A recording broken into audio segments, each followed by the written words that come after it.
तामिळनाडूमधील व्यक्तीला digital arrest करून तब्बल 2.27 कोटी रुपये उकळण्यात आलेले आहेत। छत्रपती संभाजीनगरमधील 2 इंजिनियर तरुणांनी डिजिटल अरेस्टद्वारे तामिळनाडूमधील तिरुवनचेरीमध्ये राहणाऱ्या सेवानिवृत्त कर्मचारी प्रभाकरन रुवी यांना गंडा घातलेला आहे।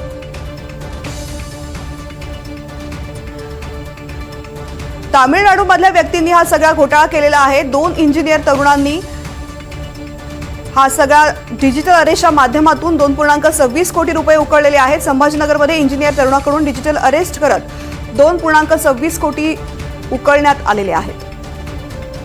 मोहसिन शेख या संदर्भातली माहिती देतात। मोहसिन, नक्कीच श्रीकांत गाडेकर आणि नरेश शिंदे असे या 2 आरोपींची नावं आहे।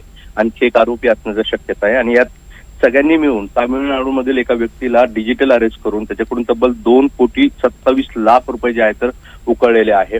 सगळा धक्कादायक प्रकार जेव्हा समोर आला त्यानंतर या तामिळनाडूमध्ये गुन्हा दाखल झाला होता आणि तामिळनाडू पोलीस हे सगळ्या आरोपींचा शोध घेत असताना तांत्रिक पुराव्याच्या आधारे त्यांना असं कळलं की हे आरोपी छत्रपती संभाजीनगरमध्ये आहे आणि त्यामुळे ते फक्त तिथं धडकलं।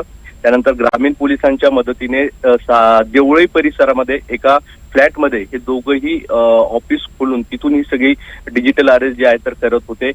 यातील एक आरोपी हा पोलिसांसारखा दिसायचा, त्यामुळे त्याने पोलिसांचा ड्रेस वगैरे घालून जे पीडित व्यक्ती आहे त्यांना असं भासवलं की आपण दिल्ली सायबर पोलीस मधून बोलतोय आणि एका घोटाळ्या प्रकरणी तुम्हाला अटक करण्यात येत असल्याचं सांगून त्यांच्याकडून हे पैसे उकळण्यात आले।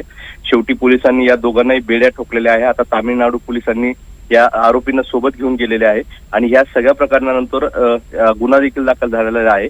मात्र हे दोन्ही तरुण इंजिनियर होते, त्यामुळे त्यांना या सगळ्या गोष्टीची तांत्रिक गोष्टींची स्किल होती आणि त्यातून त्यांनी त्याचा फायदा उचलत अशा पद्धतीने तामिळनाडूमधील व्यक्तीला डिजिटल अरेस्ट करत तब्बल 2.27 कोटी रुपये उकळण्यात समोर आलेला आहे। निश्चित मोहसिन, धन्यवाद संपूर्ण माहिती करता।